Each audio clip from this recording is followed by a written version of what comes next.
up on National Report, Putin's army advances. Major explosions rocking Ukraine's second largest city, Kharkiv, overnight as a missile strike hits a residential area, reportedly killing civilians. Plus reports of a Russian convoy of military equipment moving toward the capital city. We're live near Kyiv with the latest. Mr. President, are you worried about nuclear war?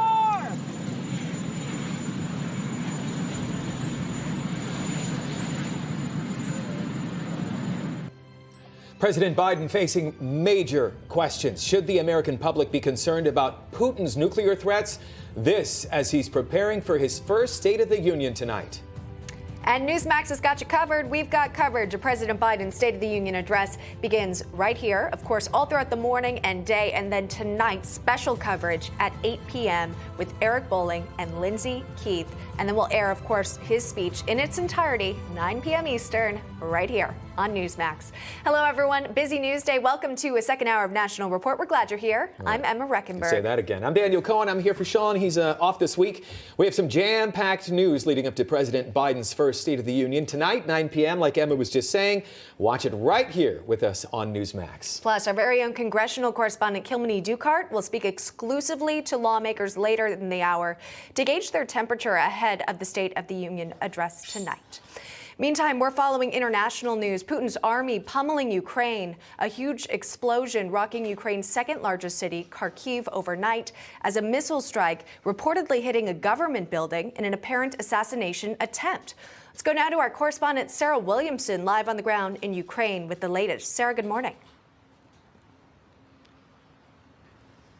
Good morning, Emma. Pummeling Ukraine indeed. This morning has really hit differently in every sense of the word. Since we woke up this morning, it really was an intense, the intensity of this war just really seemed to escalate all over the country from the way that Kyiv is reacting, with people being told to really hunker down and evacuate from areas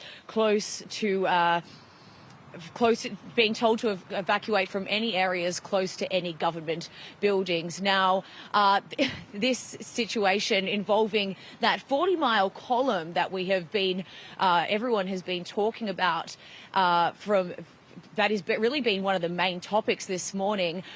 We've been looking a lot at open source intelligence about this, and it really does seem that there is a lot of mixed information coming on about this. And from our assessment, it does seem that 40 miles seems to be a gross overestimation of how long this column actually is. But it is being stalled along its way and is really struggling to make its way into Kyiv because the Ukrainian military just continues to focus on targeting the logistics of the Russian forces, no matter where they are heading. Now, they are targeting and depriving the Russians of fuel and ammo. That's what they are continuing to strike, because these tanks are worth nothing if they don't have their ammo and they don't have their fuel. So this convoy really means nothing and can't do anything if it hits Kyiv if it doesn't have any of its fuel and its ammo with it. So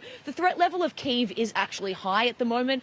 But the four main cities that really need to be focused on at the moment, and the four big battles of the day, are surrounding Sumy, Mariupol, Kherson and Kharkiv. Now, Kharkiv is the second biggest city in the country, and has been a huge target for the Russians this week.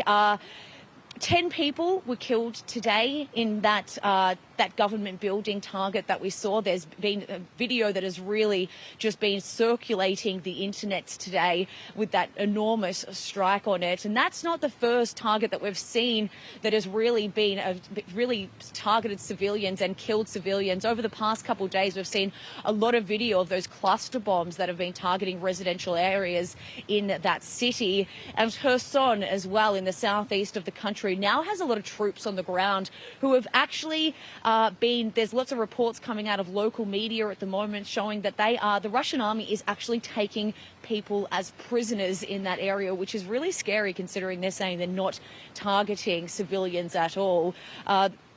There's videos coming out of that area as well showing that there is attacks on apartment buildings right next to kindergartens as well. So it is getting extremely scary for civilians in these areas.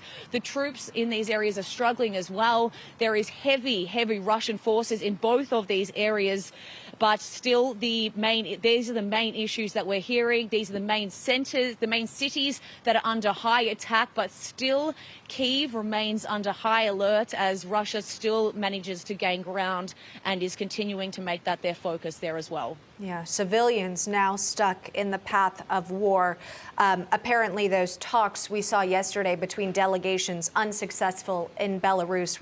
We're hearing they'll plan to meet up again in the coming days. This, as Zelensky is asking to be added to the European Union. Sarah Williamson, live for us outside Kyiv with the latest. Sarah, thank you very much. Hey, I'm Rob Finnerty. Thanks for watching. If you enjoyed this video, please join the conversation in the comments below. Don't forget to subscribe, too. Hit the bell icon to be alerted to breaking news. And remember, there's a whole lot more on Newsmax TV, America's fastest growing cable news network. Newsmax TV, we're real news for real people.